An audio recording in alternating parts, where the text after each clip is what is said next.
basically just make sure you don't swear. That's the only thing right now, because you are live to about 0 people on YouTube. But you never know. You never know who's listening.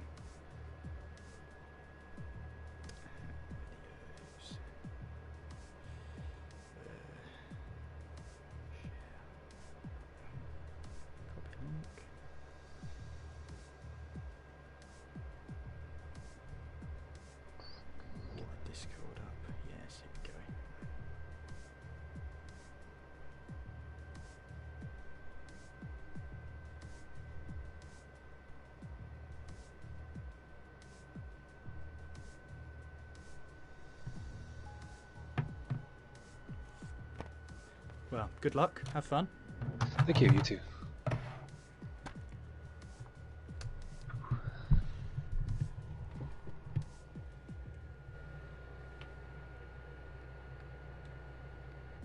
Oh, have you got any invites yet?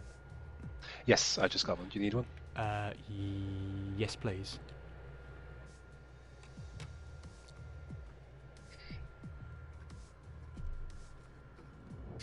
Oh, I almost caught myself as well for a sec. So What's when that? they join this, I almost forgot. Like, when they join this, this might be useful to have. That's perfect. I did wonder.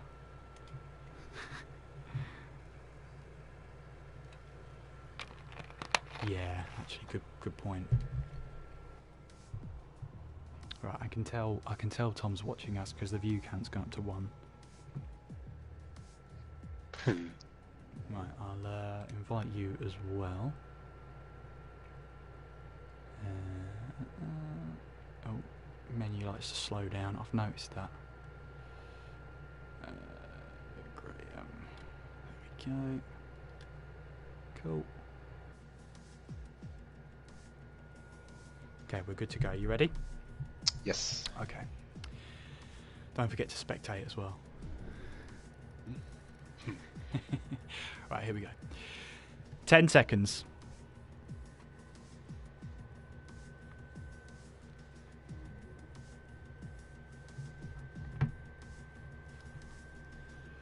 Good morning, good afternoon, good evening, and wherever you're watching in the world, welcome along to the TT Masters League social race, the second race which takes us to the Canadian Grand Prix. And in all honesty, it's my favourite track, so it should provide some of my favourite action. My name is Kieran McGinley, and joining me in the commentary box for this one is the lovely Mr. Graham Chappell. Graham, it's good to finally meet you. Looking forward to tonight's race? Good evening, sir. Absolutely. I'm looking forward to it. Canada is always a fun track. It encourages good racing, and I'm looking forward to seeing lots of that tonight. Yeah, absolutely. And obviously there's going to be a mix of knowledge between all of the drivers. You'll know some, I'll know some. Both of us might know neither, but there's a few names I already recognise here in tonight's racing. It's always going to be a little bit of a struggle for these drivers when they head into a social race, because there's that mix of they want to go racing, but they don't want to basically give away how much pace they actually have. So when you come into a race like this, how do you approach it? Well, I was in the one on Tuesday. For me, I went into it, I just wanted to assess where I was at. So for me, I didn't hold any sandbags on, I didn't hold back. I wanted to really see where I stood against the rest of the competition. I think that's what a lot of these drivers might be looking to do tonight. Look, there'll always be one or two that they may see where they're at and decide, oh, I don't want people to know I have this much pace, so they might maybe lull them into a false sense of security. But I do think that's where most people will stand. They want to just assess where they're at, assess who they might be fighting as the season prepares to get underway in a few weeks. Absolutely. And Graham, you're going to be commentating over the Division 4 of TT Masters League. You're also going to be driving in the F2 League, which is different from Division 2 because it's actually in the F2 cars. So are you looking forward to that one mainly? Absolutely. I got into Formula 2 at the end of last season with TTL, and that was really good fun. I had a lot of fun racing those guys, and it was just really enjoyable. So I'm really looking forward to doing more of that as as the weeks head on, because I love Formula 2, and there's just something special there. I can't quite put my finger on it, but it's really fun. Well, having a look at tonight's lineup, obviously we've got 20 drivers scheduled here for tonight. We have in the Mercedes, we have Chubbs and Caesar, I believe that's how you pronounce it. You've got an all-Norwegian lineup in the Ferraris of Freaky Skills and Isotopic. In the Red Bulls, you've got a Dutchman in 0-0, and also you've got Cam in the second seat as well. You've got Charlie and Storm in the McLarens, Venom and Kiki there in the Racing Point, Pazels and Sway in the Alfa Romeos, Vic Mill and Kelvin in the Renault, Dame, I think that is Dame Les. I just noticed the S at the end. But I think he's coming as De Miles. De Miles, okay. Oh, that's interesting. And you've also got J. Cole in the second Haas car. You got Kieran Trapp and Jono in the Alpha Tauri. That's going to be a one that catches us out this season. And then in the Williams, you've got Shumi and AJU. So pretty mixed lineup. There's a couple of names I recognise there. I recognise the Belgian in Pazels. He used to race in TTL quite a few seasons ago, and it's good to see him come back into competitive racing. I mean, let's just face it, any of these drivers could be in any of the divisions. There's 5 divisions going along, Graham. I mean, we've got 100 drivers pretty much in this to try and race against each other. When we got the evaluation next week, that's going to be a tough... I wouldn't want to be a fly on the wall in deciding who goes where in each division when you've got 100 drivers to go through. And some drivers are very set on where they feel they should be, and if they find themselves in a division where they don't feel, maybe they feel too slow, that can be a pretty tough start to the season before it's even begun for some of those drivers, because some of this does come personal. It really does. Yeah, absolutely. And I'm looking forward. It's a brand new game, which always promotes some sort of teething issue, whether it's driver, whether it's anything else that's involved in it. But more importantly, it's to help the drivers get used to that. I'm sure they've put so many laps into this new game to prepare themselves for a brand new season, but it's all well and good you practicing without the pressure. When it comes to the evaluation next week, that is when the pressure is going to be piled on, and will you be able to deliver that same pace that you did in all of your pre-seasons and all of the social races? So getting to grips with the racing is going to be key here tonight. Absolutely, and like I said, the pressure is off. People could go in, they can enjoy themselves, but then next week, as you say, the pressure does ramp up because there's very much a pressure to perform. And I would even say for people, sometimes even the pressure maybe not to perform in some ways, if they, again, have their minds and their hearts set on a particular division. Not to be encouraged, of course, but that is just the reality as drivers head into it. Absolutely. Let's have a look at the chat before we get started as well. We got Joe Corboy giving us a wave. Hello, Joe. Welcome along. You got Storm in the chat there saying good evening. Maze giving us lots of checkered flags. It's not over yet, Maze. Hopefully, it's only just started. Recon saying Tom on the graphics. Absolutely, he is on the graphics. He will be with us for the next season as well. So it's great to see him back. Great to see that our streams are going to be a little bit more professional, Graham, going forward, especially with Tom behind the scenes there. Giving his magic on the stream as well. Chubbs saying F for him in the chat. Not even started yet, Chubbs, so that's good looking forward. J. Cole saying good J. Cole saying good evening. Good old Unai Emery greeting there. Recon says Cubs want to see that 8.9. Well, I mean 108.9 around a track like Canada going to be a little bit tricky, but you never know. You never know what could happen. Recon saying hello to me. Don't forget about Graham as well, Recon. Give him a wave as well. So, but yeah, so Graham is going to be the new Division 4 commentator. I'm going to be in Division 1, not to just toot my own horn or anything, but I'm going to be along there with James. But Graham's also going to be racing in the TTML F2 league, not to be confused with Division 2. It's going to be a little bit difficult to distinguish between the two, but there we go. Hopefully we're not too far away from some racing action. We've got 16 drivers in the lobby as it stands right now. Don't forget as well, perfect time to tell you this, don't forget to follow the new league on Twitter. It's at TTML_F1. That's Tango Mike Lima _Foxtrot 1. So make sure you go and follow there. Obviously, the evaluation races will be next week. You can find all the details about the coverage when it gets to it next week, and who's going to be behind the mic and where you're all going to be. That's all in the Discord of the league anyway. But hopefully we'll get all that information out, and hopefully we'll see a lot of you there as well. So it's great to see you all here. Fantastic to be a part of all of this, and hopefully, Graham, we're in for some great racing very, very shortly. Hopefully. I'm very impressed with your lingo. Tango, Mike, Lima? Yeah. Well, when you twist your knee about a year ago and you have nothing better to do, you learn the phonetic alphabet. It's what kept me sane, Graham. I got to be honest with you. Lots of people remember the time I twisted my knee playing football, of all things. I drove carts every month or every week or whatever, and football was the one that made me get my injury. But what can you do? Football's more dangerous than motorsport. You heard it here first. James in the chat there saying good evening, have a great night, myself and Graham. Good to see you along, James. Hopefully you'll be sticking with us for the stream, and good luck as well for, I believe you're doing a evaluation race next week, and obviously joining me in the commentary box very, very shortly next week. We've got 17 drivers now.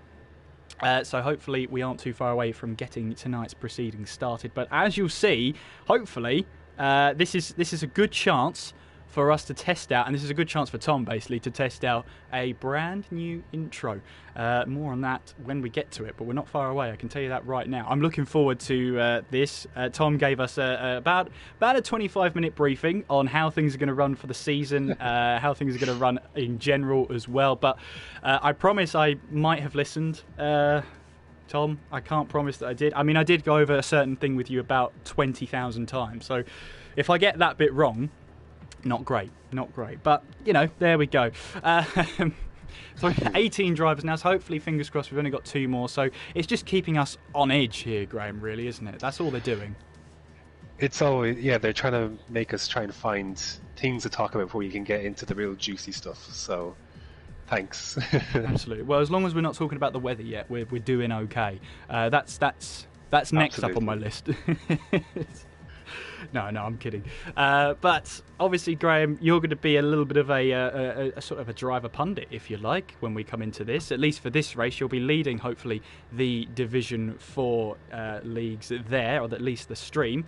But here we go then. We're counting down now into the lobby. We have 18 drivers with us, and hopefully you'll be able to see all the action very, very shortly. I'm looking forward to this. The Canadian Grand Prix, for me, always delivers. It's one of my favourite tracks on the calendar.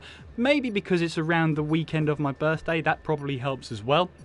But nevertheless, it's a fantastic track where it needs the high speed and the high downforce when you make your way into it. So hopefully you can see there in the marina. It's a man-made circuit, but it's man-made action as well. The hairpin, of course, where Robert Kubica had his crash there in 2007. But, well, there's only one thing for it now. It's almost time for tonight's action to get underway. So let's get things underway right now.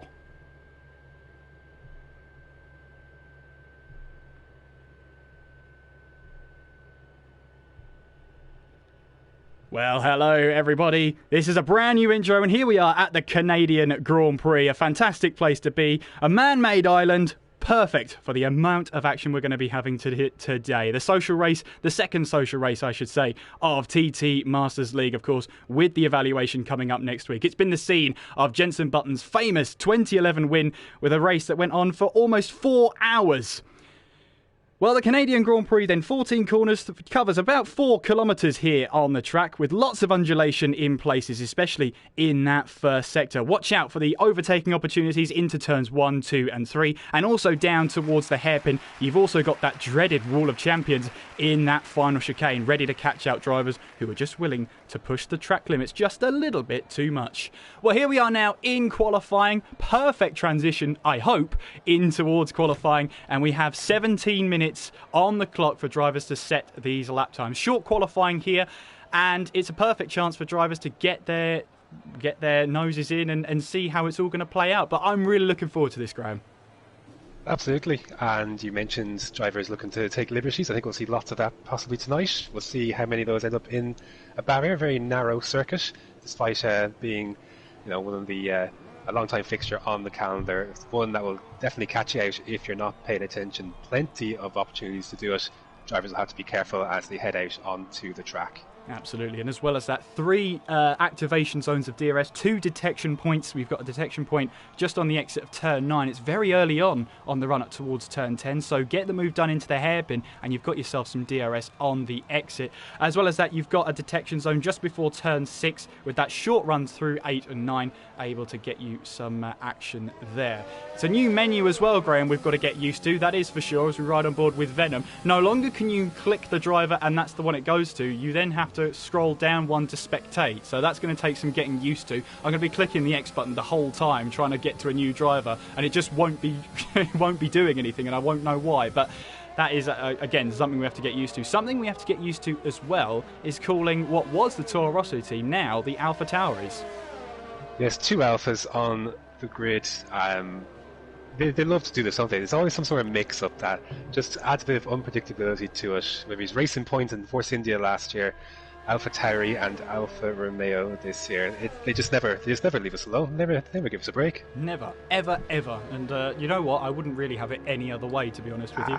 Again, I've just done it again, trying to spectate someone. Oh, why isn't it doing anything? It's because I haven't actually scrolled down. So, yeah, that is definitely going to catch me out at least once this season. We'll actually ride on board with Venom here as he makes his way now on towards the start-finish line, ready to set a lap time here at the Canadian Grand Prix. Braking hard now for turn 1, locking up that front left in towards turn 2, and it's a very tight turn 2 there. Make sure you don't get the wheel spin on exit. It goes uphill, which can be a detriment to that wheel spin. Heading now in towards turns 4 and 5. Very quick chicane with a wall on the outside, ready to catch you out if you get it wrong. Flying through turn 6, now towards turn 7 and 8. Use that curb on the inside there to try and help the car turn in. Turn 8 is very, very precarious with the understeer, with that wall lurking on the left-hand side now. DRS wide open with a short run towards turns 9 and 10. You can see they're attacking the sleeping policeman on the inside of turn 9 to try and make the corner as straight as possible. It's now a curved run all the way up towards the hairpin of turn 10, braking hard for the slowest corner on the track. Then again, a little bit of lock-up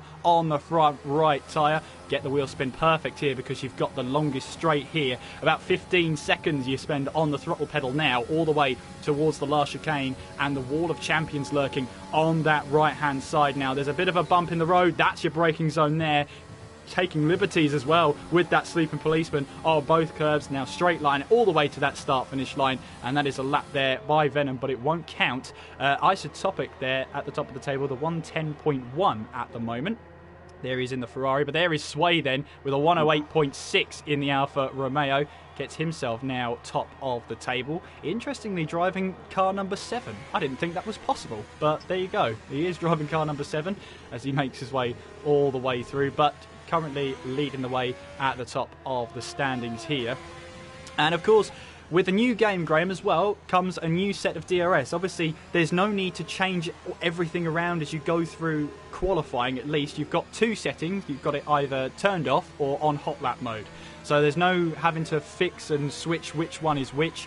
You just set it in hot lap mode for a lap and it will just automatically deploy whenever it needs to around the circuit, which is going to be a much needed relief for these drivers. Yeah, it's much easier having to flick down through the menus. Low, high, overtake, hot lap, just simple 1 or 2 and you're set. So a welcome, I think, addition for the drivers. I was just looking at that board we were looking at from Venom. It was so smooth, even on the medium tyres. It was so smooth.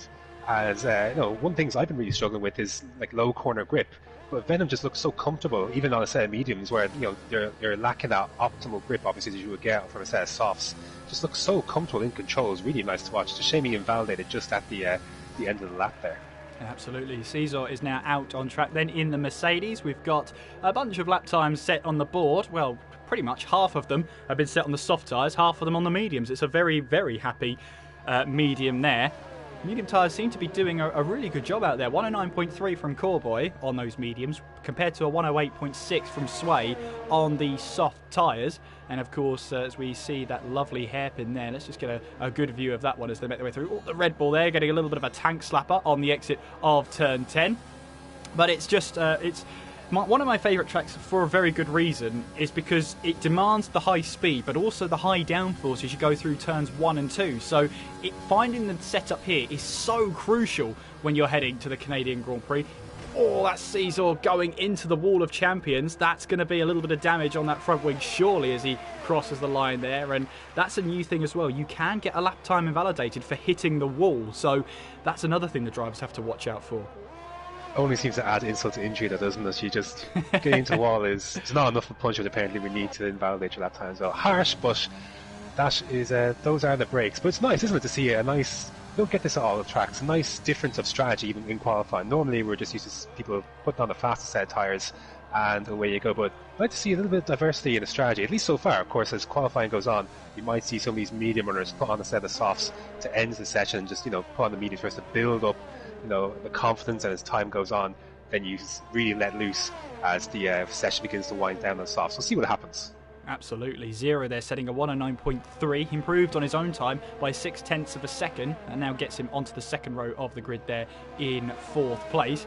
Lots of drivers still yet to set a lap time. We've got Vic, who's currently out there on a lap in the Renault, I should say, on the Renault, as he makes his way now down the back straight towards the Wall of Champions. He has invalidated his lap, unfortunately, so we'll have to go again. We've got Wesker, who's on a lap as well. He is not invalidated, so we should be able to see a lap time from him, albeit providing he doesn't cut the next chicane. But he's backed out of it at the moment and is actually heading back to the pit lane, so no lap set for him so far. Everybody else, though, either in the pits or on an out lap in terms of who hasn't set a lap time yet. But just over 10 minutes to go, and we have a decent idea of what the pace is going to be like. I assume those that have set tyres on the medium, or set times on the medium, I should say, will be out on a set of softs very shortly.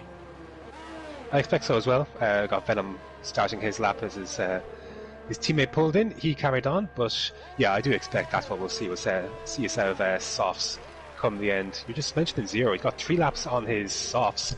Ideally, you'd like to set maybe a quicker time and maybe start a race with something with less tyre wear than 3 laps, because obviously the softs will go away quickly here, and the more time you put on these in qualifying, the more that'll be to a detriment in the race. So I wonder if he'll try and he'll obviously have another go and see if he can improve. He'll be hoping to, because that would be detrimental to his race to start on tyres that old.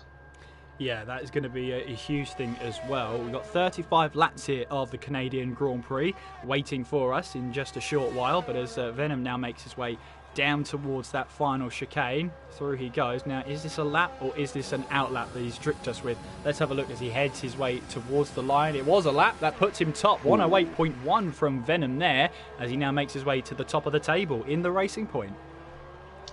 Wasn't even close in the end, isn't it? 8.1. We expected Venom to be pretty much on the pace, though, so maybe it's perhaps not too much of a surprise, but let's see if anyone can take the challenge to him. Still got 9 minutes to go, plenty of time.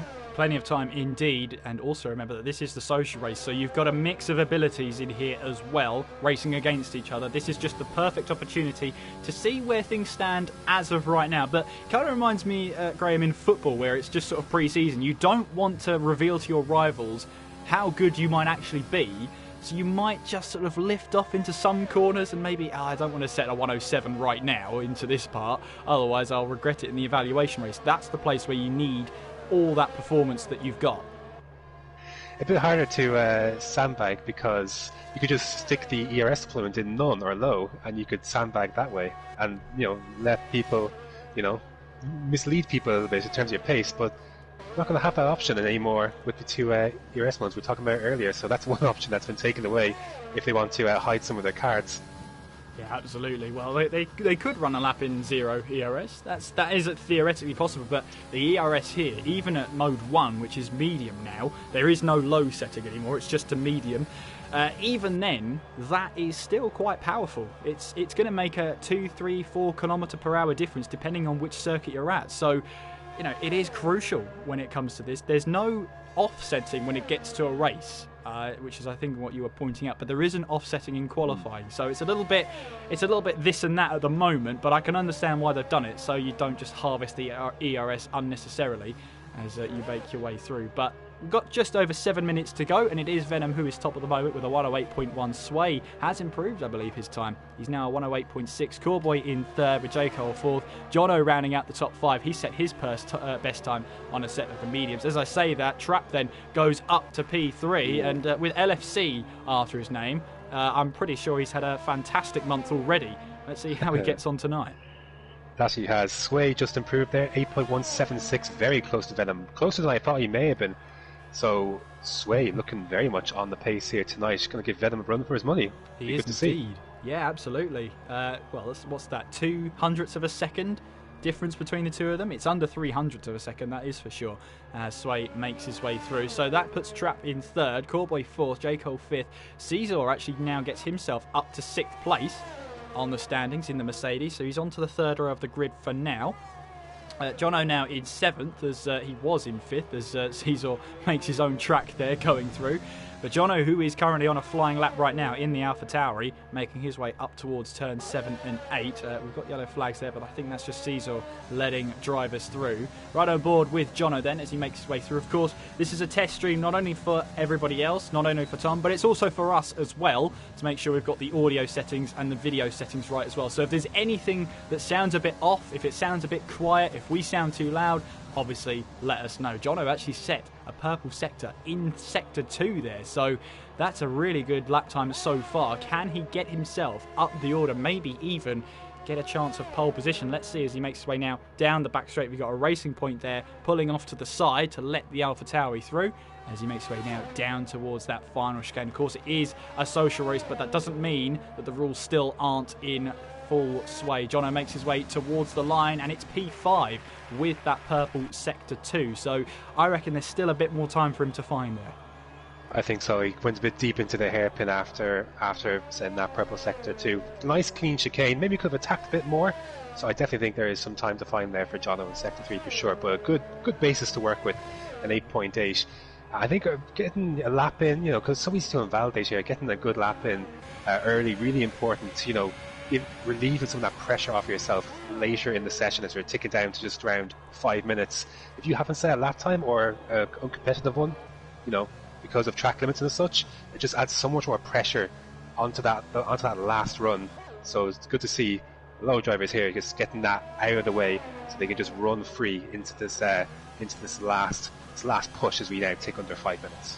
So just under 5 minutes to go. It is Venom still at the top of the table with Sway in second place, but expect the track to get very crowded very shortly as Jono now makes his way back towards the pit lane. It's a short lap here at least, so drivers can pretty much come back into the pits, get that minute to get the car rolled over and changed over, brand new tyres, and go out for another lap. So I would expect around about the 3 minute mark. Keep an eye on the garages because there's going to be a lot of engineers checking if the pit lane is clear.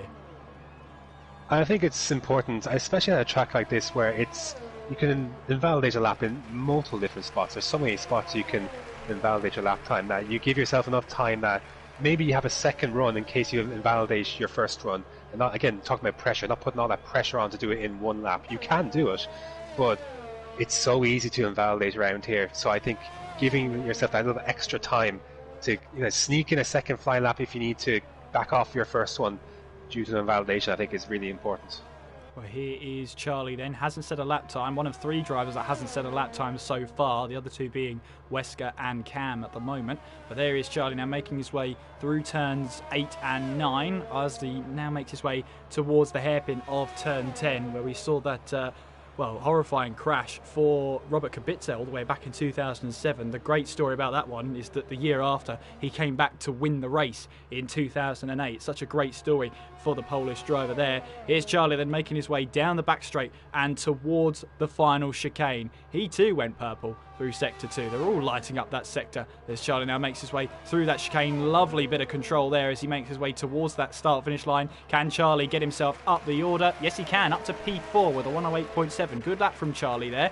Bit of a lock up into turn 1, but I don't think he minds now because those tyres probably will be used in the race. But it is so compact in that, I say the midfield, but from third all the way down to, what is that, 3rd to 13th is covered by a second. That order is going to get shuffled around in these last remaining minutes. Yeah, a lot is going to change in a hurry, which is a nightmare for us to try and keep up with, but always fun when the field, you can see it, is this close, and there's going to be a big shuffle. You could easily end up, starting this run in 6th or 7th and find yourself down outside the top 10. They can change so quickly. So nailing the lap really important as we now tick to just under 2.5 minutes. More and more drivers leaving the pit exit.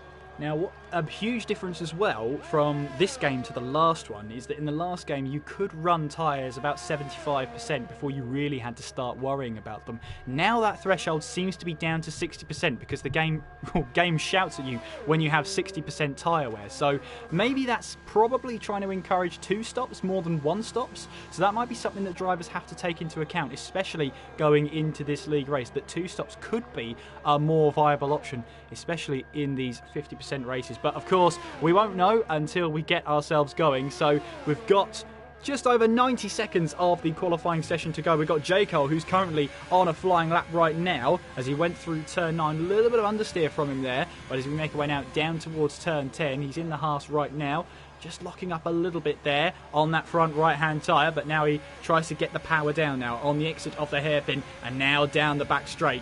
With Kelvin now retiring, he feels that he can't do any more than he can at the moment, which is a shame for him. But however, J. Cole making his way in towards that final chicane, trying to get this as sweetly as possible. Lovely there, just about got that line right through there as J. Cole makes his way towards the line. It's 3rd place for J. Cole, 108.5 from him at the moment. So that's going to be at least 2nd row of the grid. So purple 3rd sector from the Haas driver, but not quite enough to get him to the top of that table. We've got Cowboy, who's on an out lap right now. We'll have to see who are on flying laps at the moment. We've got Venom here making his way towards the start-finish line. He invalidated his last lap, but he's now going to have to go again.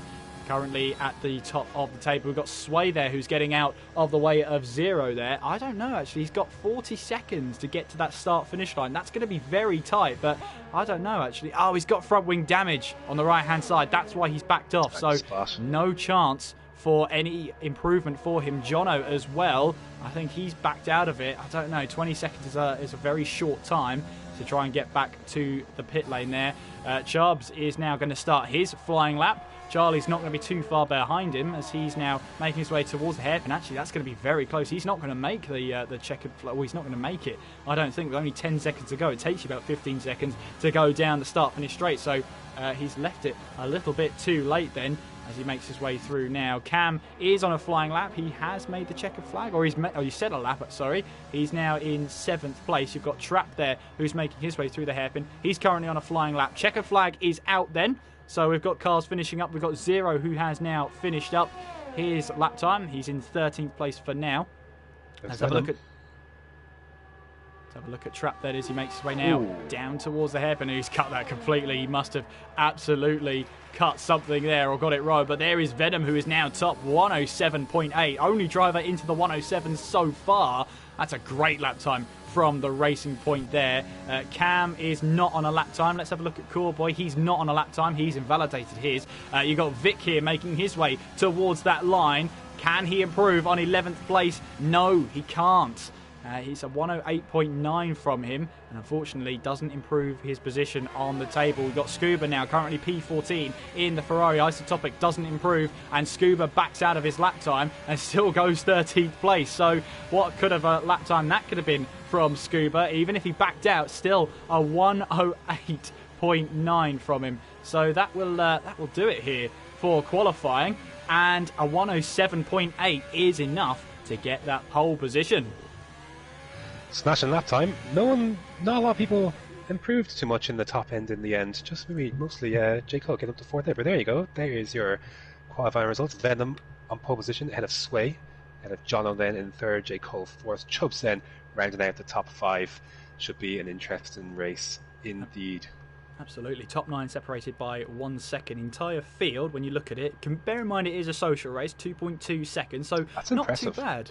Especially for a social race when you've got a mix of abilities thrown against each other to see how they all get on. Of course, this is a bit of fun for tonight for the drivers to get used to racing online and racing with this league.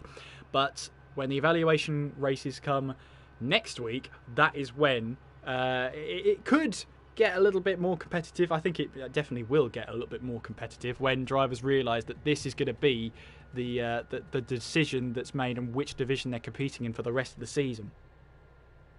Absolutely. The gloves will certainly be off. There'll be no breaking before the start-finish straight anyways, that's for sure. But I think Scuba definitely has a mind on the strategy, which would be something very interesting to talk about as we head into this one. Strategy will be interesting. I think we'll definitely see some split roads as we head into the 35 laps ahead of us. Yeah, I'm kind of thinking that it could be a two-stop. You could have soft softs, mediums. You could have medium soft soft, which I think is the strategy that I believe. It was last year for sure. The Yeah, hards were not good last year, and I expect that will be the case this year as well. But we'll I definitely think. see some people on them, so I'm looking forward to seeing that. Yeah, I think as well that the hard tyres were never. I don't think they've ever been a good tyre. So I think Certainly not drivers around here. definitely not around here. Well, you need the mechanical grip as well as the aerodynamic grip. I think Scuba's going to be starting on the mediums purely because he backed out of his lap time. He wouldn't have done that otherwise if he didn't Absolutely. plan to start on a set of mediums. If he wanted to start on softs, he would have gone into the top 10 very easily there. So I think he's going to start on the mediums. But in terms of a strategy, Graham, we're a little bit in the dark because until we get racing, we really don't know what's going to happen. We really don't know, and I also think, I wonder how many people might bank on a safety car coming out in terms of looking at their strategy. You don't want to pit just before one is deployed, and, well, as we know, they can be fairly sporadic at times. So I'm sure that might play into some people's decisions as well. Yeah, it was a bit more prevalent last season, so in the last game I should say, with that update, the safety car came out more often, so hopefully it does react to crashes now more often than not, so the important thing is don't crash and the safety car won't get deployed. That's hopefully the mentality behind it. You got Venom on pole position, of course. The top 10 have to start on the tyre they set their fastest lap time in during qualifying. For Vic, for Caesar, for Scuba, they've qualified outside the top 10, so they're on the medium tyres. Oh, there you go, a new feature of the game. That is the predicted pit stop strategy. Soft, medium, medium. Well. I think that's going to be slightly wrong. I think it's going to be soft, medium, especially if drivers have gone for that more aggressive tyre strategy. Of course, they get the softer, balanced and harder strategies on the tyre strategy. So it's all depending if they've gone softer, which I think at Canada you really have to do. I wonder how much tyre temperatures might play into that. Be interesting to see how many we might see some drivers understeering, possibly with tyre carcass temperatures. I'm really excited to see. I also wonder what an early safety car might do. How many people might decide to split the strategy then? Maybe go to the end on the hards, or will they stick to their guns on a two-stop, mediums or softs? It would be fascinating to see. One thing we definitely know is that it's not going to be a one-stop race. That's the thing we definitely know. It's going to be two stops. But whether that predictive strategy is everything else the drivers are going for is a completely different question. There is the Racing Point lining up on the front row of the grid with Sway alongside him in P2 in the Alfa Romeo. And as you can see, the drivers now forming up the rest of the grid behind.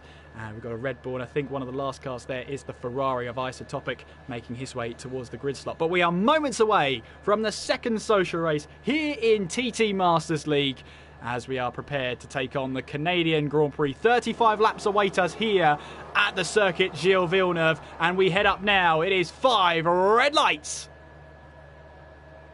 We are underway. What are the starts like? Good start from Venom there. He'll instantly go to cut off Sway there, who's not got a great start at all, heading now in towards turn 1. That's Jaco, who's looking to try and take advantage. That's the Alpha Tauri there, who's got the jump on the cars behind. Sway then down to second place at the moment. I think Chubb's now in third as we make our way now in towards the next couple of corners. We've got Vic, who's in trouble at the moment as well, further down the field, but he has recovered and will now make his way through. The standings are having a little bit of a tough time trying to keep up with who is who, but I think it's sorted itself out now. Venom leads. It's actually Jono in P2. We've got a spin all the way down the field. It's actually Trap there, who's had a spin at turn 7. He's now reversing the car. There's front wing debris all over the track. I don't actually think that's his own front wing debris, to be honest with you, but we'll have to see how that all goes. Just covered with local yellows for now, which it should be, as Trap should be able to recover that car and get racing once again. Venom still leads, though, now over a second between him and Jono. Jono got a fantastic start off the line,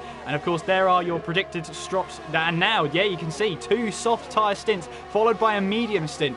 It's updated itself there. That's the strategy I think the drivers are going to go for here, a much more aggressive strategy, and that looks like it's going to be drivers who can look after their tyres as well. But Venom completes the first lap in the lead. Jono up to second now. Great start from the Alpha Tauri. It's Sway in third, Chubbs in fourth, with J. Cole fifth, Cam sixth, Charlie in seventh, Corboy in eighth, Wesker ninth, and Scuba with a great start. He's up 3 places to 10th place.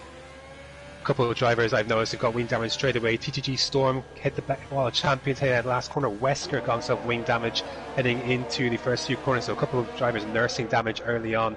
they're going to decide to try and limp it out and may replace the wing at the first round of pit stops.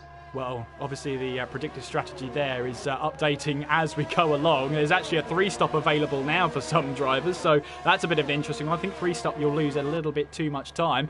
You've got Caesar there and Di Miles actually battling away as we head in towards turn 9 there. Caesar getting a massive amount of oversteer there, managing to keep a hold of the car. But there goes Kelvin, who takes the line. Here we go then towards the hairpin. Caesar will try and leave his brake as late as possible, which he gets it done and makes his way now and manages to defend from Kelvin, but lots of battles happening up and down the field at the moment. Wesker in 9th place there. You can see a Ferrari of Isotopic, who started down in P16, now moves ahead of Storm, who comes into the pits, and that is going to be a very, very awkward pit lane entrance. It always has been, and it always will be. You've got some drivers who'll be braking for the chicane. You'll have some drivers carrying that speed into the pit lane. So careful, and you've really got to, there's no real way you can make it clear that you're making it into the pit lane. No indicators on these, of course. I think I just saw a bit of wing fly off. It might have been J. Cole, actually. No, it doesn't look like it, but it's driver's definitely tiptoeing. Oh, he's spun around and he's lost the position to Cam. Will Charlie go through as well? He just about to avoid him, but that was J. Cole then in a good position, coming out of, I believe it was turn 7, and he's falling down the order quickly. Yeah, luckily he ghosted there because 1 or 2 drivers would have been caught out by that if he hadn't, but he's now fallen all the way down to 13th place. Vic Mill then getting it a little bit sideways going through turn 9. That could invite J. Cole to have an opportunity there. Yellow flags in sectors 2 and 3. We've got Di Miles, who's moved down a position. He's now lost a chunk of front wing on the right-hand side. Not good for him, and he'll have to pit in. Not what he wanted as well, being on the medium tyres. Making our way through the chicane. Venom will start the 4th lap of this race with Jono in 2nd, Sway in 3rd. The top 3 pretty much out of DRS range of each other. Chubbs is in DRS range of Sway as he makes his way in towards turns 1 and 2. A little bit of a lock-up from him in towards 1, but he's able to recover and pretty much keep that car on the track, which is the really important thing. With a 2-stop strategy, you've really got to be hard and fast. It's pretty much qualifying lap after qualifying lap if you're doing a 2-stop. Yeah, gotta keep pushing, and with 3 DRS zones on this track, that'll be bad news for Sway that he's got Chubbs in his rear, because 3 zones, hard to shake a car who's got that amount of extra straight line speed on 3 separate straights. But the only one kind of comfort he might have is that Captain Chubbs is using quite a lot of his ERS, whereas Sway has got some in reserve, as that's a 2nd penalty already for TTG Core Boy. So he won't be the only one racking up the penalties as we progress through this race. J. Cole getting a move on the Ferrari of Isotopic there in towards turns 8 and 9. Lovely move from him. Oh, Isotopic just about keeping that out of the back of the Haas there as he makes his way through. That's going to open up an opportunity maybe for Caesar as we head down the back straight. But lap 4 of this race, we're expecting cars in from around about lap 8 if the predicted pit stop strategy is anything to go by. And Corboy is into the pits then. In the Williams from, I believe that was around 7th or 6th place there, but he's now in. Let's see what tyres go on. Medium tyres are ready for him, so on they go, and away he goes. So schedule stop there. He decided to come in early there. First, the front runners to do so. Very early, in fact, much earlier than we were expecting. So if he's onto the medium tyres now, he surely can't take those to the end. But I'm thinking that's soft medium now for the Williams driver as he makes his way through out of the pit lane. So yeah, I think that his next stop surely has to be a set of mediums. He can't make mediums last however long it is, looking at 25 laps. I'm now interested to see what the reaction is to that now, because he's got a good bit of clear track, and I think that'll definitely put some pressure on some drivers in front to maybe respond to that undercut. We'll see very, very quickly as they head up this back straight. Absolutely. We've got a battle here, though, for 3rd place between Sway, Chubbs and Cam. They are absolutely close to each other. Caesar getting a move on Isotopic off stream, but making our way through that chicane with the Wall of Champions ever lurking on the right-hand side. It's caught out drivers, even Michael Schumacher himself in the past. In fact, the reason it's got the Wall of Champions name is because one race, I believe in 1999, where 3 champions hit that wall, hence the name. And lots of drivers have been caught up in it ever since. Meanwhile, though, lap 6 of this race, Venom leads from Jono and Sway. It's your top 3 so far. Chubbs in 4th with Cam in 5th place. Charlie in 6th with Wesker 7th. Scuba 8th, having started on the medium tyres. Zero in 9th, and Vic is in 10th place. Ooh, it's a Ferrari round. It's Isotopic.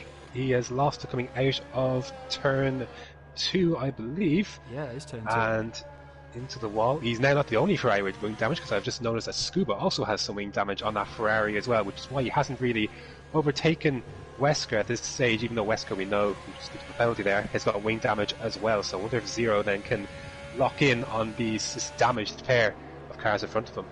Yeah, and Scuba there wanted that long run in the first stint on those medium tyres, and that's just not what he needed at all. With the amount of downforce you lose, you don't want to lose any at the Canadian Grand Prix.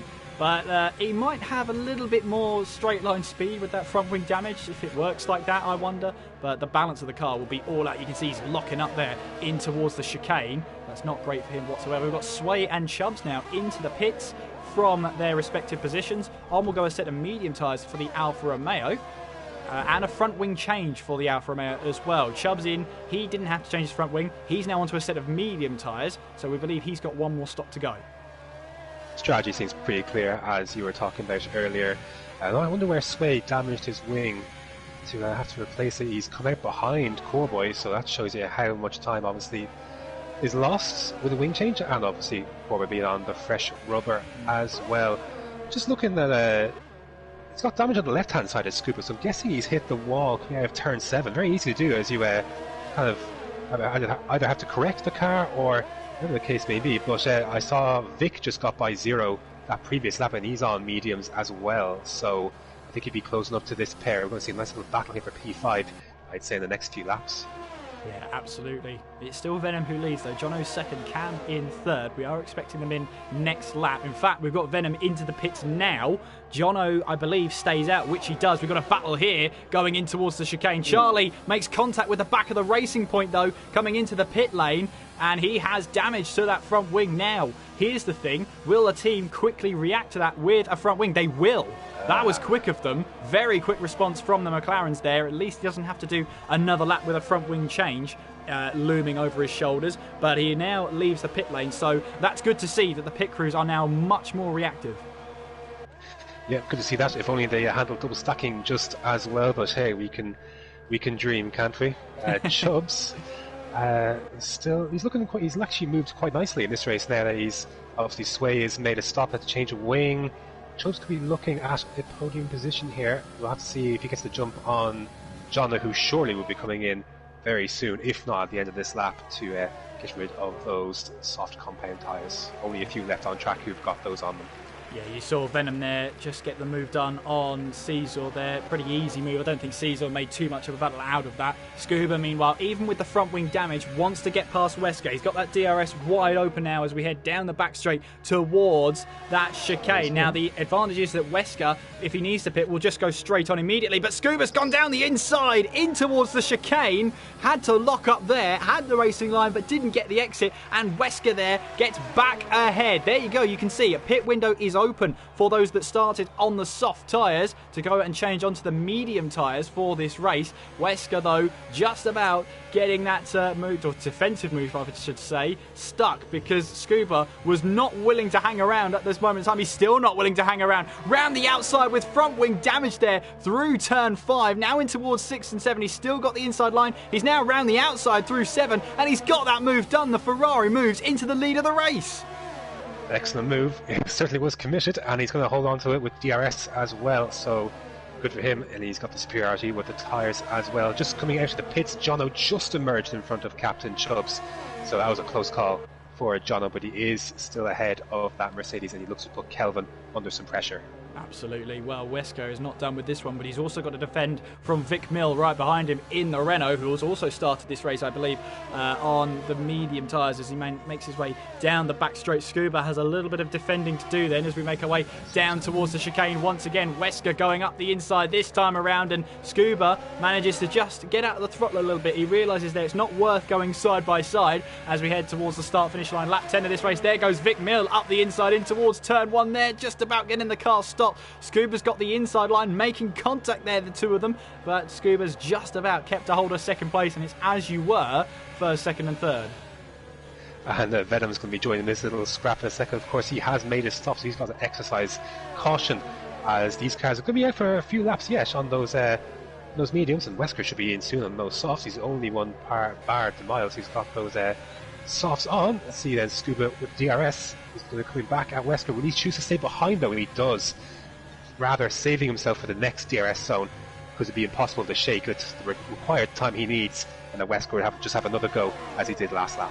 Here goes Venom. He's up the inside of Vic Mill, then in towards the hairpin we go. Up the inside, you can see the Racing Point still there on the exit, but he'll have the better traction and gets the move done there to move now up into third place. What that's going to mean is that Wesker and Scuba can now pretty much find themselves a pit stop down on the race leader. That's how far behind they are, but at least with Canada, it's a short pit lane here. It's a short pit time you have on the board, so it's not the end of the world. Wesker comes into the pits then, as we expected, a bit longer than expected. Venom now down the inside in towards turn 1 with that DRS. Has he got to try and go around the outside of 2? No, he doesn't. Takes the race lead away from Scuba and now leads this one on track, as well as with the strategy. Racing Point now in the lead. Scuba and Vic Mill still yet to make a stop in this race.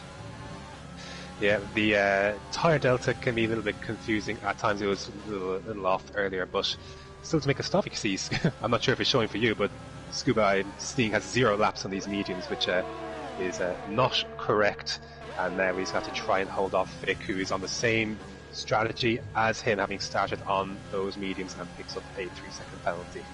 Yeah, you can see there's only 4 drivers yet to make a stop in this race so far. Scuba, Vic Mill, Caesar and Kelvin. They're the only drivers yet to visit the pit lane in this race. So that's probably a more accurate way to figure out what's going on with the strategies at the moment. But everybody now onto a set of the medium tyres, which I'm expecting people to do for the rest of the race now. There might have been a chance that soft tyres would have been enabled, but you never know. Here comes Jono, meanwhile, down the inside of Caesar. Is he looking for a move down towards the chicane? He's certainly got the inside line here. You do not want to go through here side by side if you're not cooperating. And Caesar there tries and takes the racing line, which Jono then just has to back out of. Scuba into the pits. He's onto a hard set of tyres now with a front wing change. Is he going to the end? Yes, he is. Surely that's him going to the end of the race. That is surprising. Hard tyres are not quick. But maybe that's the only way he sees he can salvage his race. Got a yellow flag somewhere on the track. It's Captain Chubbs' round. Yeah, it's the Mercedes there who flicks the car around to get himself back facing the right way. Meanwhile, we've got Caesar and Jono again battling away. Remember, Jono has stopped. Oh, Cam's lost the back end. In towards the wall he goes. And unfortunately for the Red Bull, does that mean he's got damage to the car? He hit that wall hard. And now going through in towards turns 8 and 9. I think miraculously, somehow, he's got away with that scot-free. So he can count himself a very, very lucky boy indeed. Very, and well, Sway can count himself even luckier. He just managed to nip right through both the pair of them, and that is him into an effective net P2, I believe. Absolutely, so good he chance made for him. Having made the wing change as well, so that's worked out very fortuitously for him. Indeed it has. Lap 12 of this race, now lap 13, as unfortunately Trapp has left the session. Meanwhile, you've got Sway on the back of Caesar. He does make contact, though, the Alfa Romeo with the wall on the right-hand side. Seems to have got away with it, though, as he now makes the move on Caesar in towards turn 1. And Caesar, this time into the braking zone, doesn't give too much of a fight there. The Alfa Romeo moves up to third place. See, Sway did what Jono should have done and not risk an overtake into that last chicane, choosing to back out of it, have another go with DRS as Cam is going to look to slide up through Caesar. Easy job for him. But that's what John maybe should have looked to have done. Maybe exercise a bit more patience and do what Sway did, because Sway is now through, and Jono, as we just seen, he's into the pits for another set of mediums after, having been stuck behind after that incident. Yeah, so strategy is really all over the place at the moment. Meanwhile, Zero gets a huge chunk of oversteer there. Wesker now goes side by side with him down that little straight towards turns 8 and 9. He's got the inside line and takes that position away. He's now up to 11th place with Chubbs, who had a spin earlier on in this race, his next target. Venom, though, still leads the way, 5 seconds ahead of a yet-to-stop Vic Mill in second place. Sway then in third. It's about 9 seconds, maybe even more than that, between Venom and Sway as Vic Mill comes into the pit lane then for a set of what I think is going to be it's either going to be softs or mediums. It's not going to be hard tyres. It's medium tyres ready for the Renault there as he now makes his way out of the pit lane. So he's still got another stop to make because he hasn't used 2 compounds of tyre. He's used the mandatory medium tyre. So now he's got to try and use a soft tyre or a hard tyre towards the end of the race, which I'm thinking he's leaving his soft stint to the last possible stint to give himself the lightest car possible, therefore the easiest car on the tyres, therefore faster in theory. In theory, of course, if a safety car comes out of the game, game changes. But yeah, emerges into a 7th place. Not too bad. It's not a bad first stint for him. He's looking quite nice. Yellow flag somewhere on track. It's Jono. He's round at turn 2, and he retired from the session. Now, will that bring out said safety car? Well, as long as that car parks in a safe location, as J. Cole picks up a 3-second time penalty there, it's stopped just on the run towards turn 3. So, well, it should be okay. Let's hope that it is, because it is an AI-controlled car. Venom, though, will start lap 15 of this race. We have 21 laps to go here at the Canadian Grand Prix, and Venom leads by almost 10 seconds ahead of Sway there. It's Cam in third, but he's quickly closing in to the Alfa Romeo ahead of him, heading now in towards turn 1. Let us know in the chat then, who are you supporting tonight? Who do you think is going to win the race from this position with 21 laps to go? 20 and a bit if you're picky. Very underrated race so far for Corboy in 4th. Obviously, he stopped first out of the cars in front, but it's worked out quite nicely for him. He's got a nice little gap between himself and Jake Cole there in P5, and it's kind of in that little no man's land really, where he's not really threatening anyone, and no one's really threatening him from behind. No, absolutely. It's one of those I'm on my own races at the moment, which can be boring, but they can really yield some good results if you just keep your head down. You've got no motivation to make an overtake, though, but you've got no one behind to defend from. So it's kind of a happy medium there, except it's not happy because you're on your own, as he gets a little bit of oversteer on the exit of 9 there. Vic Mill on a fresh set of medium tyres, looks to close in on Charlie ahead of him as we make our way now up towards the hairpin. And Vic here, if he's got that racing brain on, will realise he's got a long DRS zone after the hairpin here. Now, Charlie might have DRS from the car ahead. It was on the bubble, but you can see Vic Mill here using that ERS overtake mode into the slipstream. He went, then with the DRS open, he's got the move done very easily there. Now up to 6th place. His next target is J. Cole. He's already within DRS of him, so he'll have the benefit of the straight, the extra deployment there down the straight. So he's looking quite handy at this phase of the race. Is Vic? And who knows, maybe Joe might have to reactivate might have to push there from P4 if there's a car coming quickly behind him. And we've got a car out of the race, that is TTG Storm. I believe he's retired in the pit lane. He has, yes. So unfortunate for him as Chubbs picks up a 3-second time penalty. That's unfortunate for the McLaren there, but Storm feels that enough's enough, and he's unfortunately retired from today's race. So we're down to 16 runners, so the McLaren retiring in the pit lane, which is the correct way to do it here, and this means it's the least chance to bring out a safety car, which if you retire from the menu is a bit of an artificial way of deploying the safety car. We've got a Mercedes around it, Caesar on the exit of turn 7. That car's reset itself, so we'll have to see what's done about that one, because there are rules against that, resetting the car from the menu. If it wasn't from the menu, though, it's going to be tough to enforce that one, but he has lost a chunk of front wing, and he takes the escape road. Luckily for Isotopic behind him, he's got that done. But yeah, he'll have to limp back to the pit lane there. Vic Mill going ahead of J. Cole there into he got it very nicely done into the before the last chicane, and sets the fastest lap of the race in the process. And he's right behind Joe, so maybe an error from Joe somewhere, because he was a comfortable 2 seconds ahead. Now he's got Vic breathing down his neck, currently the fastest man on the track. So Vic is absolutely flying right now. He absolutely is, and he's got P4 in his sights, as you said. Corboy there now picks himself up a 3-second time penalty. We'll have to look at penalties towards the end of the race, but we're pretty much at the halfway stage right now. We've got Mercedes in the pit, and that is Caesar retiring in the pit lane. So another retirement here, and that is Caesar now out of the race. He's decided to call it a day.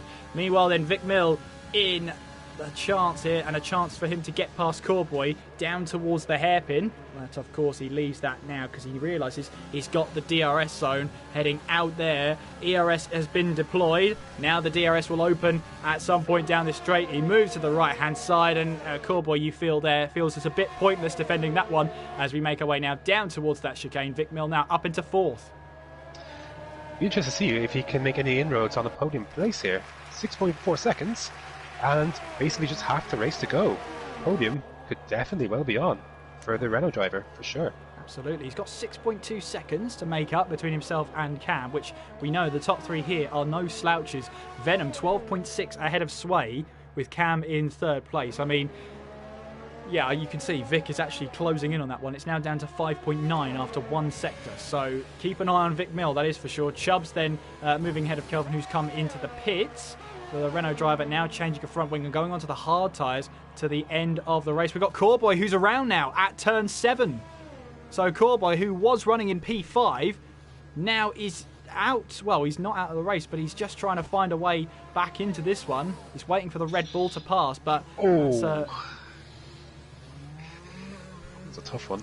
That is a tough one because he's almost Austin Powers, that one, but he's facing the right way, but he's got front wing damage, and unfortunately for Corboy there, that could be, well, it was going to be a great result nonetheless, but now he's just he's made it a lot more difficult for himself. Shows you how quickly it can all go wrong. Almost look like a Mahavir Raghunathan with his trying to get that pointed in the right direction, trying to almost 4-point turn that thing, but eventually reset himself, and I assume he's close to I would say he's nearing the end of his stint anyways, but doesn't need all the added time added on to and I'm sure he's going to peel into the pits at the end of this lap. We'll find out. Yeah, in he comes. So Venom still leads 13.6 seconds. The Racing Point is having a great time here in Canada. Cam is now 2.3 behind Sway, but Vic is really closing in on Cam bit by bit. 4.3 seconds is the gap now between 3rd and 4th place. You've got J. Cole, by the way, in 5th place, but he's got Charlie and Wesker for close company here.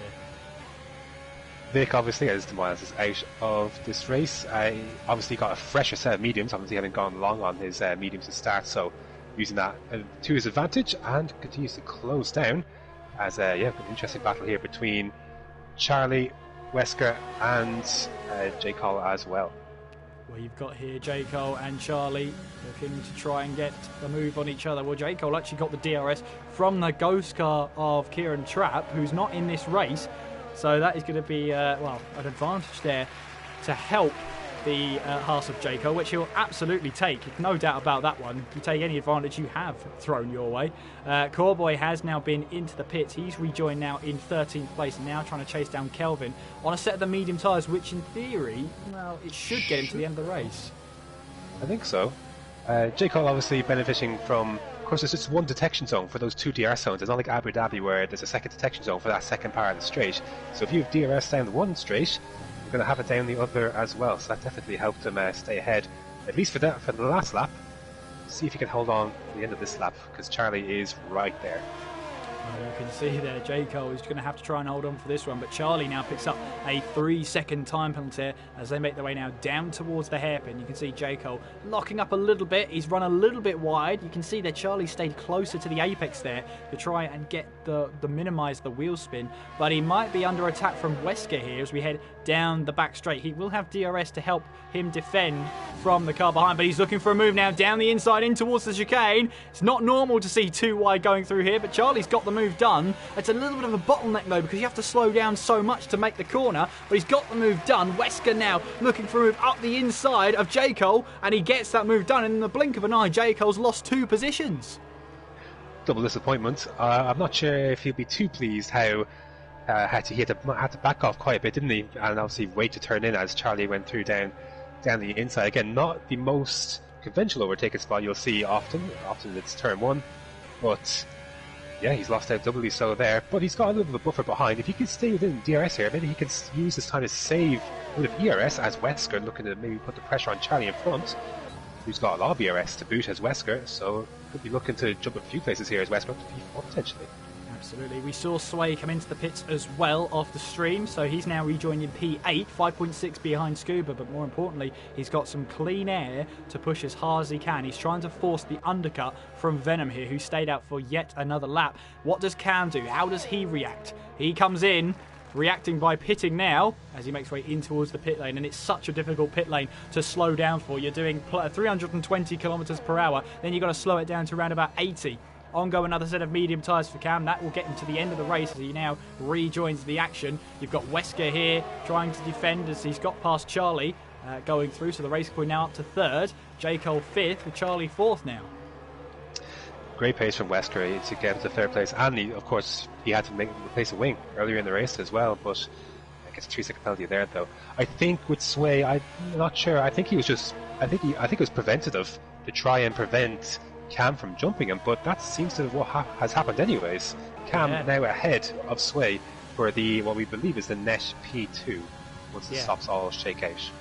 Absolutely, but that's worked perfectly for Cam. He's now up a position and now can try and focus on putting in lap after lap to try and catch Venom. I mean, it was 12, 13 seconds before the pit lane or the pit stops between Venom and Sway, but in comes Venom now into the pit lane, ready with another set of medium tyres in the Racing Point crew. No need for a front wing change, and away he goes at some point, hopefully, out of the pit lane. Ah, there it Vic is. Mill coming through the pit lane, or through the final chicane, sorry. He's still, we believe, got to make one more stop because he's only used medium tyres to this point. Venom here should rejoin very much easily into the lead, which he does. So still very much in the lead here. Vic Mill in second place now. As you see Charlie and J. Cole come into the pits now. There's yellow flags on the exit of the hairpin there, and I think that was the Mercedes of Chubbs having a little bit of a moment. But out goes J. Cole there, and he's been jumped by Charlie, so Charlie's just about rejoined ahead. All the thing is, though, Wesker now finds himself in P3, but he's yet to make that second stop in this race. Of course, it's not mandatory 2 stops, but that's how it's turned out to be.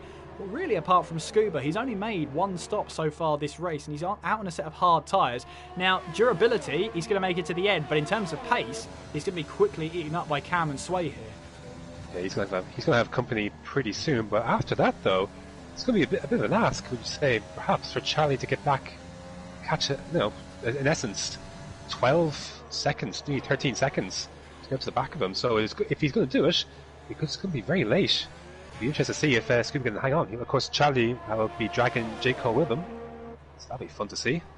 I wonder if they're going to be working together to try and catch the cars in head, or will they battle for P7? I mean, they're racing drivers, so in the end they're probably going to battle for P7. But here we go then. Down the back straight, Kelvin now picks up a 3-second time penalty. J. Cole here with the DRS, with some ERS deployment as well. Moves to the left-hand side of your screen and gets that move done pretty easily there in towards the chicane. J. Cole now up to 7th place.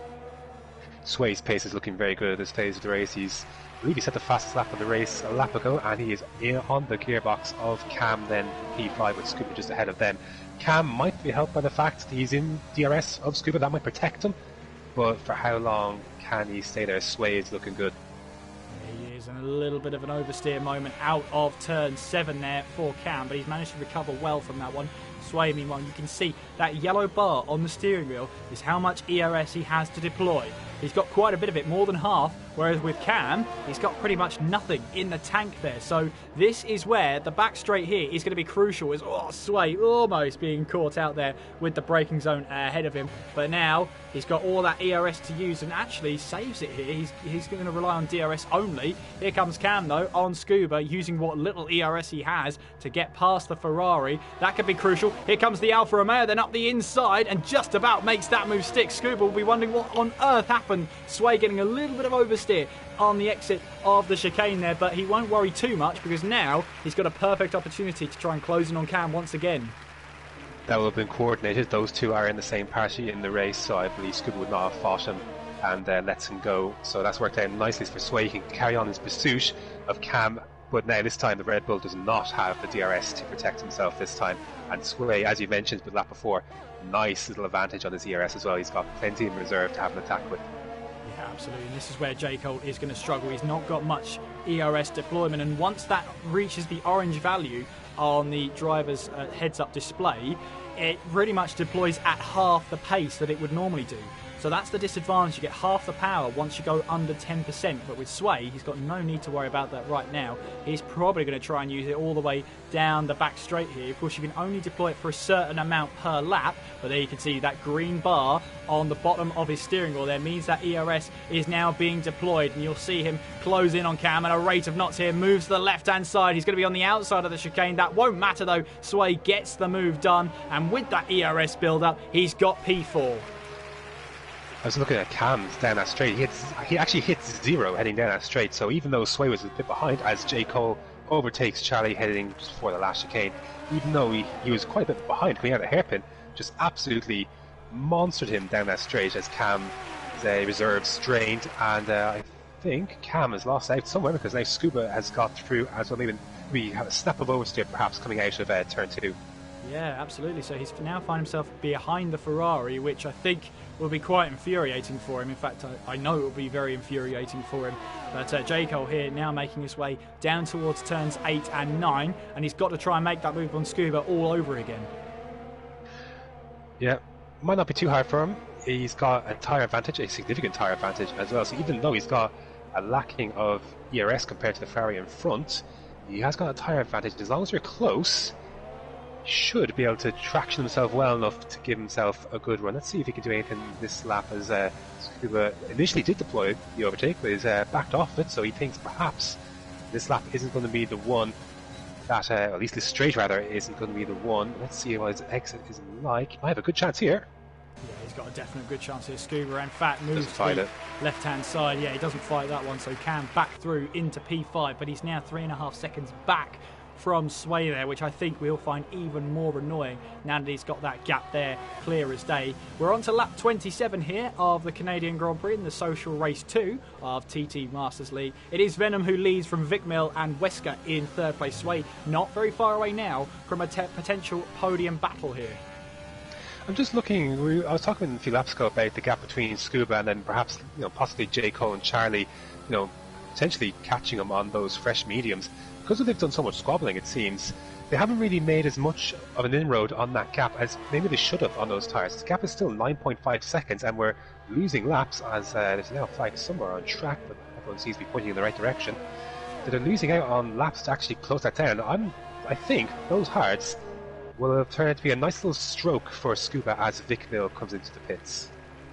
Yeah, absolutely. Meanwhile, Charlie is on the back of the the Haas there. So Vic is in for his second stop. On goes a set of soft tyres, so he's going to really be pushing to the end of the race. What's interesting as well is Wesker, who now finds himself up into P2, hasn't made a second stop yet. So we are expecting him back into the pits and possibly onto a set of soft tyres to get him to the end of the race. If he's got soft tyres, that is. I wonder if he'll just try and limp without, because if he makes a stop now, he's going to end up closer to 9th or 10th if he makes a stop. Whereas if he just limps it out, yes, there's a puncture risk as Chubbs is out of the race. I'm not sure where he is. He's in the pit lane and is retired. Whereas if he hangs on, if he stays out, he has at least a chance, maybe a 5th or 6th or 7th, potentially, but he's going to lose P2 here in a second. Not into the hairpin he won't, but you can see there he's right on the back of that racing point. Let's see if your theory comes true, Graham, as they now make their way down towards the back straight. ERS is open there for the Alfa Romeo, but you can see how little ERS he has to deploy. That won't matter though, because he's going for a move down the inside in towards the chicane, and he's got the move done. Then into second place he goes. Wesker running in third place, and maybe your theory's coming true, Graham, because right now, as the laps go by, there's less and less of a point of Wesker actually making that second stop. He's losing, if that is the plan, yellow flag in sector 2, I think that is Kelvin. If that is the plan, he's losing the, running time on those softs that obviously compared to a set of dead mediums. So I think given how he's stood out this late, either it's a very miscalculated call of strategy or he's going to go to the end. I imagine it's the latter, but we'll find out. A puncture might prevent him from doing so if the tyre wear is bad enough. There's a bit of front wing end plate there on the exit of turn 7, so someone's had a little bit of a falling out with the barrier. That could have been Kelvin there. There was a bit of a black end plate there that I saw, and I'm trying to think of how many cars have black end plates. Renault's one of them for sure. We'll have to see what happens there. Does the Renault come into the pit lane? You'll be able to see on the mini map there. Does he come in? Yes, he does.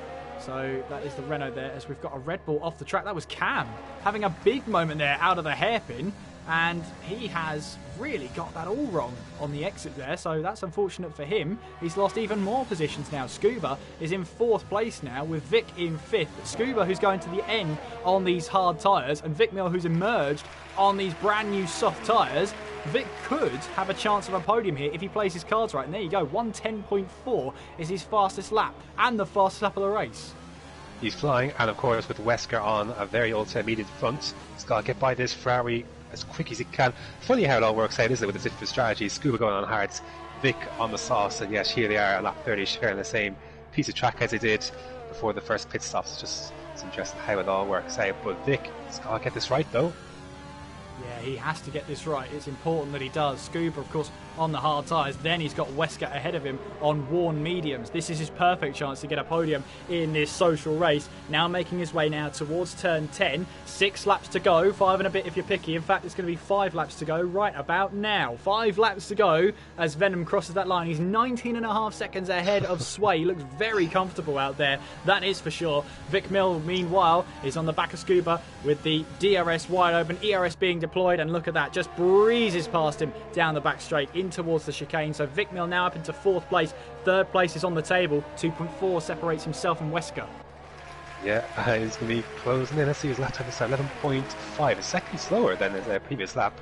I think that's more so the fact he's behind traffic rather than the degradation of those tyres. But 1.6 behind Wesker, so a chance for a podium. Well, of course, we do have to kind of mention this part of the race. It's lap 31, and I don't know if you were paying attention, but there's been a lot of penalties have flown up on the bottom screen throughout this race. Oh, there goes Cam. He's going for a move on Scuba then, and Cam's got the move done, and up into P5 he goes, and now can try and, well, at least try and follow Vic Mill on those brand new set of soft tyres, but that's up to 5th place for him. Isotopic there with a 3-second time penalty. I mean, with 5 laps to go, 4 and a bit if you are picky, you know, it might not be worth looking at the penalties now. It's probably worth looking at them at the final lap of this race, but I think we've got a clear sight of who might win this race. Here comes Vic Mill. He's going for the outside of Wesker here with the DRS and some ERS to boot, and he's got 3rd place now. 5 seconds separates himself and Sway with 4 laps to go. Well, I think that's a little bit of an impossible chance for Vic Mill, but I'm sure he'll take it with all the penalties that need to be added up. Yeah, possibly. I love how you. I don't think there's any doubt of who's going to win this race, but behind Venom, there's going to be a lot to be decided. There's going to be a lot of chop and change. Even though Venom has just got himself a 3-second penalty, he's got enough margin, I think, to keep himself in that P1. But behind him, it's going to be absolutely chaos. It's going to be very, very fun to see how it all shakes out.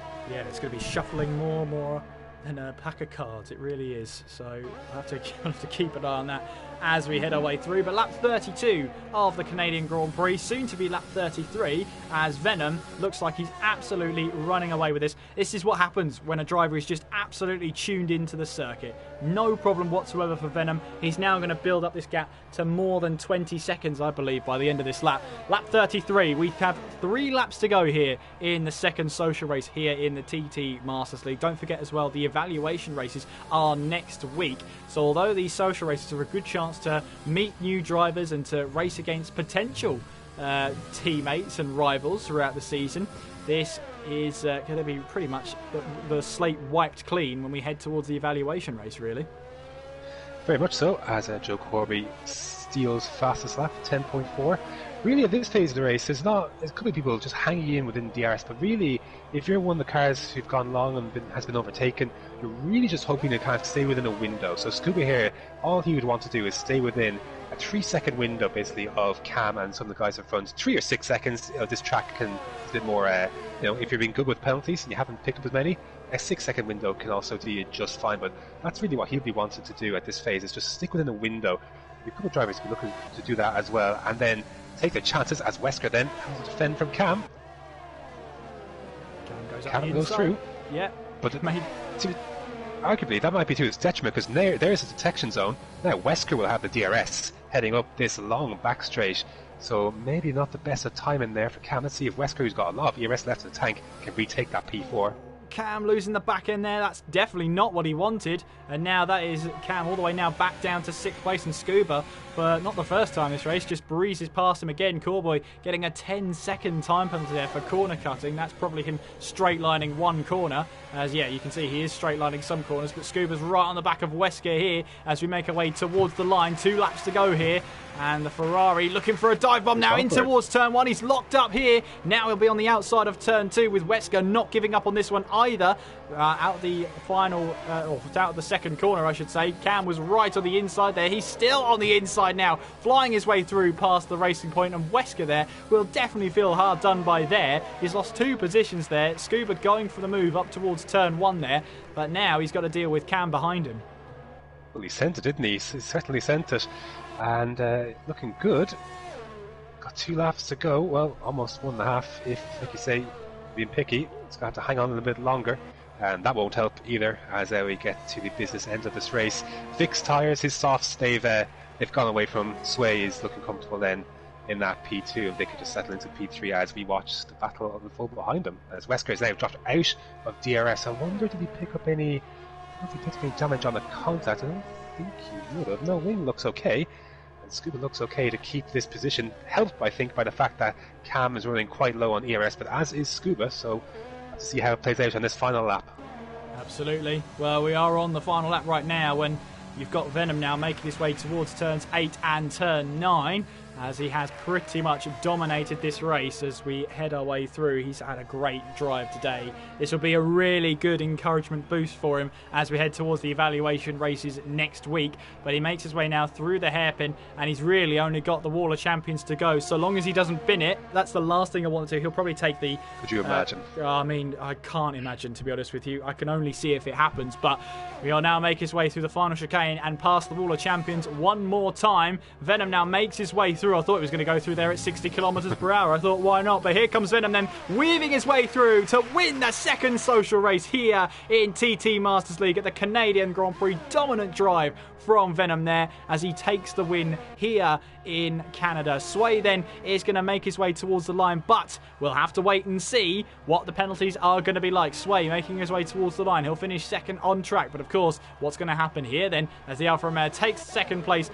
Vic Mill then coming across the line in third place on the set of those soft tyres towards the end, but we've still got Scuba and Cam heading towards the line now. Scuba will finish fourth on track. Will he stay there? Yes, he will. For now, Wesker now heading towards the line. He stays where he is, and Charlie jumps all the way up to fourth place through penalties there. That is the difference there.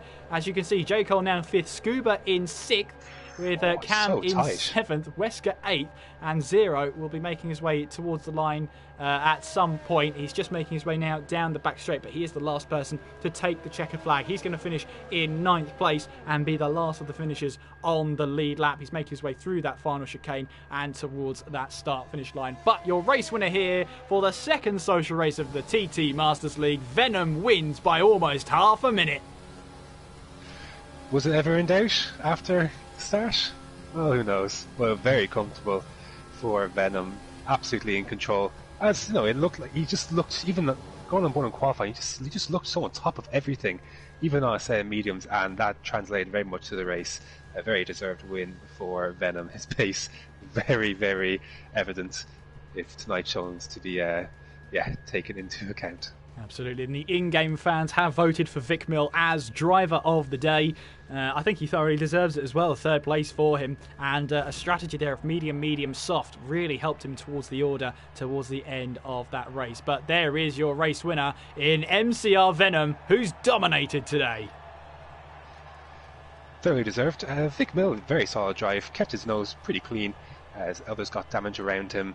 He prevailed. You can see the penalties show the extent of the damage, so to speak. Charlie then jumping all the way up to fourth, a very blessed 44 seconds behind the race winner in Venom.